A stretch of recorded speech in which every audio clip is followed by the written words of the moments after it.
जिन दोस्तों, मैं अधिवक्ता Swati Jain juris legal associate में आपका एक बार फिर से स्वागत करती हूँ। आज मैं बात करने जा रही हूँ पारिवारिक विवादों का कारण क्या है, क्योंकि ये बात हमने अक्सर सुनी है कि आज की तारीख में सहनशीलता खत्म हो गई है।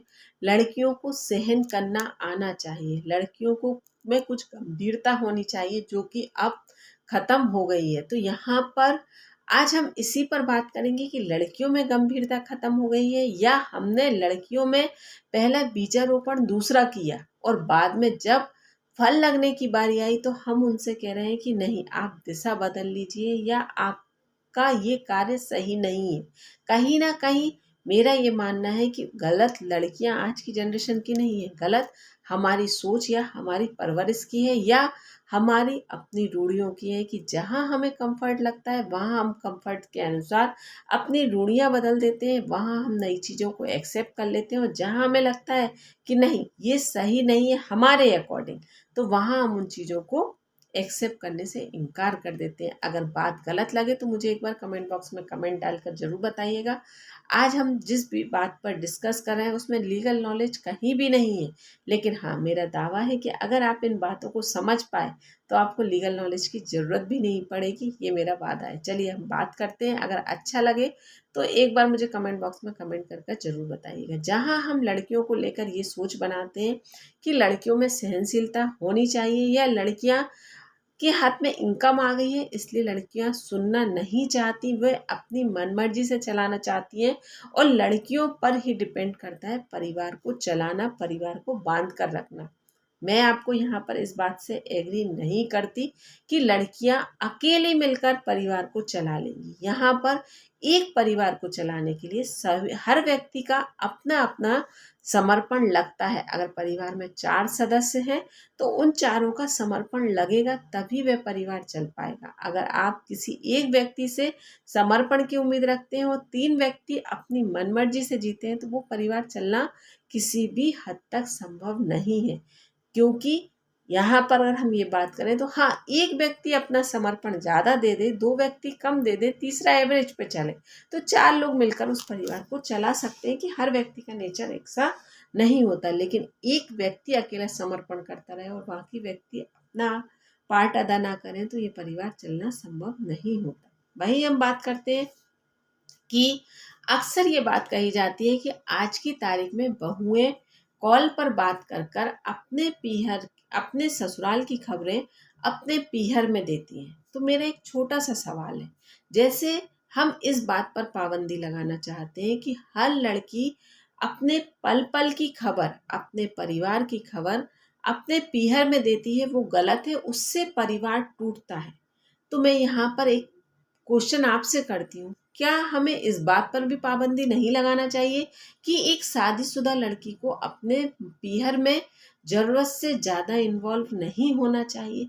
अगर आप यहाँ पर एक पार्ट को रोकने के लिए एक पार्ट से सिस्टम चलाना चाहते हैं तो दूसरे पार्ट को भी लेकर आपको चलना होगा। जब आप ये कंडीशन रखेंगे, जिस तरह आपकी बहू को अपने पीहर पल पल की खबर नहीं देना चाहिए, उसी तरह आपकी लड़की को भी पल पल की खबर अपने पीहर की नहीं लेना चाहिए, तो अपने आप सुधार आएगा। लेकिन यहाँ हमारा सिस्टम जो चल रहा है, हम वो चलने देना चाहते हैं, लेकिन हम दूसरे पार्ट को रोकना चाहते हैं। हमें ये अच्छा लगता है कि हमारी बेटी अपने ससुराल की खबर हमें दे या हमारी खबर उस तक हो, लेकिन वहीं हम दूसरे पार्ट में इस बात पर रोक लगाते हैं कि हमारी बहू अपने घर की खबर उस तरफ ना दे। तो यहाँ पर है ना आपकी दोहरी मानसिकता।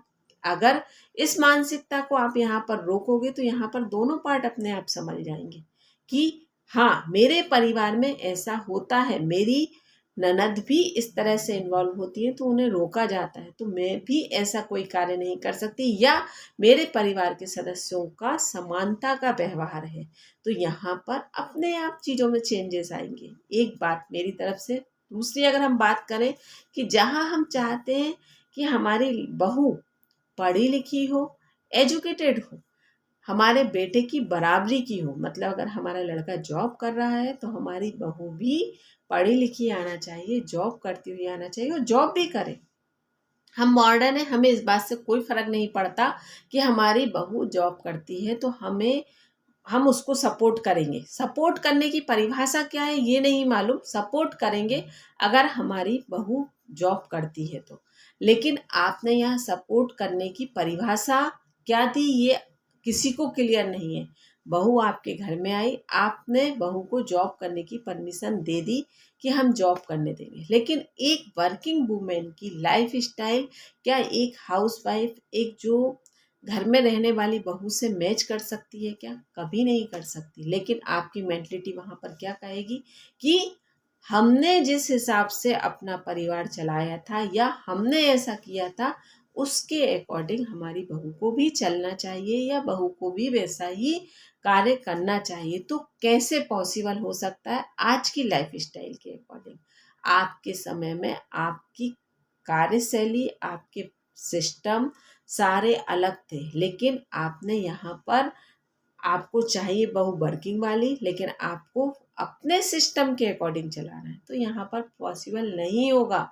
जब आप वाइफ वर्किंग वाली ला रहे हो, और फिर दूसरा पॉइंट भी बताती हूँ मैं इसमें, एक बहुत ही अभी अच्छा किस्सा घटा था जिसमें कि वाइफ का ये कहना था कि मेरी फैमिली का ये था कि मुझे सुबह का भोजन बनाकर जाना चाहिए, उसमें मुझे ऑफिस में लेट हो रहा था और मेरे कपड़ों पर आयरन करना था, तो मेरे हस्बैंड ने मेरे कपड़ों पर आयरन कर दिया। तो यहाँ पर इस बात का इतना बड़ा इशू बना कि हमारे घर में 8 दिन तक कंटिन्यूस लड़ाइयाँ चलती रहीं। तो यहाँ पर क्या ये सही है या गलत है? मैं आपसे पूछती हूँ, अगर पति ने अपनी पत्नी को ऑफिस के लिए जाते समय लेट हो रहा है और उसको हेल्प करने के हिसाब से ऐसा कोई कार्य कर दिया, तो वो किस प्रकार से अनुचित हुआ? वो दोनों लाइफ पार्टनर हैं, दोनों अपने अकॉर्डिंग अपनी चीज़ों को मैनेज कर रहे हैं। अगर पति का पॉइंट ऑफ व्यू ये है कि मेरी पत्नी मेरे फैमिली की केयर करे या फैमिली का काम पूरा कर कर वे वर्क ऑफिस जाए, कुछ भी कार्य करे, लेकिन मेरी फैमिली को डिस्टर्ब ना करे, फैमिली का सपोर्ट करे, तो यहाँ पर अगर पति पत्नी के बीच में ऐसी कोई बाउंडिंग है तो इसमें फैमिली वालों को कोई इशू बनाना चाहिए क्या? वो उनकी बाउंडिंग, जैसे पत्नी पति के बराबर कंधे से कंधा मिलाकर कार्य कर रही है, लेकिन अगर पत्नी की सपोर्ट पति कर रहा है तो ये किस प्रकार से अनुचित हुआ? तो यहाँ पर ऐसी कई घटनाएं जो आपके द्वारा कर दी जाती हैं और जहाँ पर विवाद का कारण खड़ा कर दिया जाता है, और फिर ये कहा जाता है कि आज की जनरेशन में सहनशीलता नहीं है। तो मुझे ये चीज़ें गलत लगती हैं, क्योंकि जब आपकी मानसिकता ये है कि हमारी बहू पढ़ी लिखी एजुकेटेड हो, हमारी बहू वर्किंग में हो, तो फिर आपको इस चीज़ से पार्ट से हट जाना चाहिए। ये उनकी अंडरस्टैंडिंग है, उन्हें अपनी लाइफ अपने हिसाब से चलाना चाहिए। और अगर यहीं पर एक सवाल उठ जाए कि फैमिली में नहीं रहना चाहिए, क्योंकि फैमिली में रहेंगे तो विवाद के कारण बनते हैं, तो लोगों का कहना ये होता है कि लड़कियां फैमिली में रहना नहीं चाहती, लेकिन क्या हम फैमिली का एटमॉस्फेयर ऐसा रहने देते हैं? अरे भाई, उनकी लाइफ उन्हें जिस प्रकार से जीना है, जिस हिसाब से अपनी अंडरस्टैंडिंग बनाकर चलना है, वो उनका पर्सनल मैटर है। आपको आपकी कि परिवार का कोई भी कार्य डिस्टर्ब नहीं हो रहा, आपको इस बात पर खुश होना चाहिए, क्योंकि अब अगर हम बात करें तो दोनों की इनकम बराबर है, दोनों अपनी अपनी लाइफ में सेटल हैं, दोनों अपने अकॉर्डिंग चला रहे हैं, उससे डिपेंडेंसी की कोई भी आवश्यकता नहीं है। जो वो आपका कार्य कर रही है या जो वो अपने फैमिली को समय दे रही है, वो उसकी मतलब दिल से इच्छा हो रही है या अपनी फैमिली को चलाने की इच्छा हो रही है, तो वो कहीं ना कहीं उस फैमिली को सपोर्ट कर रही है। लेकिन आप उस चीज़ में इंटरफेयर कर कर कहीं ना कहीं विवाद का कारण आप खड़ा कर रहे हो। तो यहाँ पर बहुत छोटी छोटी सी चीज़ें होती हैं जो हमें फैमिली मैटर में देखने को मिलती हैं, और इस बात का इतना इशू बनाया गया कि जहाँ पर काउंसलिंग के दौरान ये एक मेन सब्जेक्ट था, जिसमें एक पेज के ऊपर इस घटनाक्रम को लिख कर दिया गया था। तो इस तरह की घटनाओं के बाद में अगर ऐसी घटनाएं घटित होती हैं कि जहाँ पर लड़की ये डिमांड करे कि मुझे परिवार में नहीं रहना, तो यहाँ पर कोई गलत नहीं लगती है अगर आप प्रैक्टिकली उस चीज़ को देखो। लेकिन आप उसका निचोड़ क्या निकालते हो कि माँ बाप ने संस्कार ऐसे दिए हैं या लड़कियां फैमिली में रहना नहीं चाहती। लेकिन मैं फिर आपसे कहूँगी कि लड़कियां रहना नहीं चाहती या हम लड़कियों को फैमिली में रहने का मौका नहीं दे रहे हैं, हम उन्हें अपने अकॉर्डिंग ढालने का प्रयास नहीं कर रहे हैं, हम उससे परिवार में उनको ढलने का मौका नहीं दे रहे हैं। ये बहुत छोटे छोटे लेकिन बहुत बड़े कारण हैं जो परिवारों में खड़े हो रहे हैं, और ये स्टेप बाय स्टेप बढ़कर डे बाय डे बढ़कर ये एक रूप लेते हैं जो परिवार पारिवारिक विवादों को लेकर न्यायालय में पहुंचते हैं।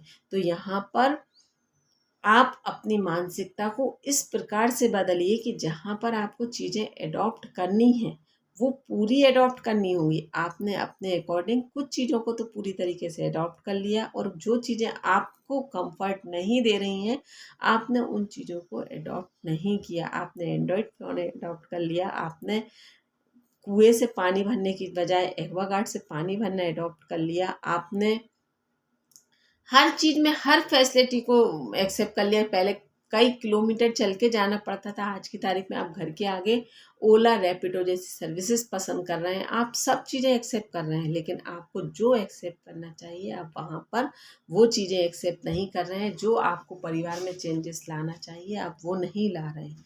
इससे पारिवारिक विवाद बढ़ रहे हैं। मैं यहाँ पर लड़कियों को सही नहीं कह रही, मैं बहुओं को सही नहीं कह रही। कई केसेस में ऐसी परिस्थितियां देखने को भी मिलती हैं कि जहाँ पर पूरी फैमिली लड़की को सपोर्ट कर रही है, बहू को सपोर्ट कर रही है, लेकिन बहू यहाँ पर उन सपोर्ट का गलत फ़ायदा उठा रही है। लेकिन आज भी 70% लड़कियों की थिंकिंग ये है कि हम फैमिली में रहेंगे तो कहीं ना कहीं हमारे आगे बच्चे प्रोटेक्ट रहेंगे, क्योंकि आज की तारीख में सबसे माइनस पॉइंट ये आ रहा है कि लड़कियां वर्किंग में हैं तो उन्हें अपने बच्चों को लेकर कहीं ना कहीं अनसिक्योर्ड महसूस हो रहा है।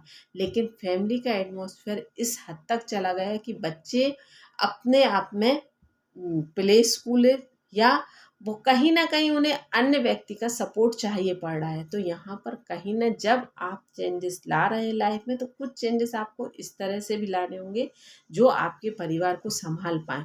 लेकिन यहाँ पर मैं वही कह रही हूँ कि हर व्यक्ति ने अपने अकॉर्डिंग सुविधाओं को अपना लिया है और अपने अकॉर्डिंग छोड़ दिया है, लेकिन वो सिस्टम को समझ नहीं पा रहे, और जिसका परिणाम हो रहा है न्यायालय या आगे हमारी जनरेशन लिविंग की तरफ या एडल्ट्री की तरफ जा रही है। क्योंकि उन्हें ये दिख रहा है कि विवाह के बाद भी अगर ऐसी परिस्थितियां निर्मित हो रही हैं तो इससे अच्छा है कि हम लिविंग में रह लें, इससे अच्छा है कि हम एडल्ट्री में रह लें, या फैमिली में इतना समय इतना पैसा देने से अच्छा है कि सिरदर्दी मोल लेने से अच्छा है कि हम अपने बच्चे को झूला घर में छोड़ देंगे। वो ज़्यादा सही है कि वहाँ पर हमें सिर्फ पैसा ही खर्च करना है। और आज की तारीख में ये बात हमने सबसे पहले शुरू की थी कि लड़कियां इंडिपेंडेंट हो चुकी हैं, क्योंकि उसका भी बहुत बड़ा कारण ये है कि हमने अपने बच्चों लड़कियों को जन्म के साथ ही ये चीज़ सिखा दी है कि तुम अब इंडिपेंडेंट हो जाओ या तुम अपने पैरों पर खड़ी हो जाओ, तुम्हें किसी की ज़रूरत नहीं है। फिर उसके बाद जब वो डे बाय डे वो बीज बढ़ बढ़कर उनमें पूरी तरीके से इस चीज़ के लिए वो प्रिपेयर हो गई है, तो फिर हमने उन्हें कुछ समय के बाद ये सिखाना शुरू कर दिया कि नहीं, फैमिली में रहना है, फैमिली में इस तरह से काम करना है। तो आपने बीज तो जो बोया है फल पेड़ उसी का लगेगा। अचानक से आप आकर बीच में लगे हुए पेड़ पर कोई भी फल लटकाने का प्रयास करेंगे तो वो फल लटकाना संभव नहीं होता। तो यहाँ पर अगर आपको फैमिली बचानी है तो कहीं ना कहीं बीजारोपण आपको इस तरह से करना होगा। और एक मानसिकता और मैं आप आज की तारीख में जो माता पिताओं की है वो और मैं आपको क्लियर कर दूं कि सारे चेंजेस बर्दाश्त कर लेंगे, सारे चेंजेस चाहिए हैं, लेकिन आज भी जॉइंट फैमिलियों की या फैमिलियों की ये स्थिति है कि लड़के या पुरुष घर का काम नहीं करेंगे। वो काम करने की रिस्पॉन्सिबिलिटी आज भी महिलाओं के ऊपर ये समझा जाता है कि वो उनका जन्मसिद्ध अधिकार है। लेकिन जब आप लड़की को वर्किंग वाली चूज कर रहे हो तो यहाँ पर फिर दोनों का पार्ट बराबर हो जाता है। हाँ, एक कुशलता वाली बात अलग होती है कि उस कार्य में एक महिला जितनी कुशल होगी उतना पुरुष नहीं हो सकता। लेकिन यहाँ पर जब फैमिलियों में देखते हैं तो विवाद की स्थिति होती है कि अगर एक लड़का एक कप चाय बनाकर पी ले तो ऐसी घटना हो जाती है वो कि जैसे बहुत बड़ा कार्य कर लिया, और वहीं एक महिला अगर 5 लोगों का भोजन भी बनाकर रख दे तो उससे किसी भी प्रकार से कोई भी सराहना वाली बात नहीं रहती, वर्किंग में होने के बाद भी। तो यहाँ पर ये एक बहुत माइनस पॉइंट है। जब लड़के और लड़की दोनों वर्किंग में हैं तो दोनों का परिवार है, दोनों ही जब फाइनेंशियली उस परिवार को चला रहे हैं तो कहीं ना कहीं घर की जिम्मेदारियां भी दोनों की होती हैं। लेकिन घर के जो बड़े बुजुर्ग होते हैं वो इस चीज़ में इतना ज़्यादा इंटरफेयर करते हैं कि कहीं ना कहीं विवाद के कारण खड़े होते हैं।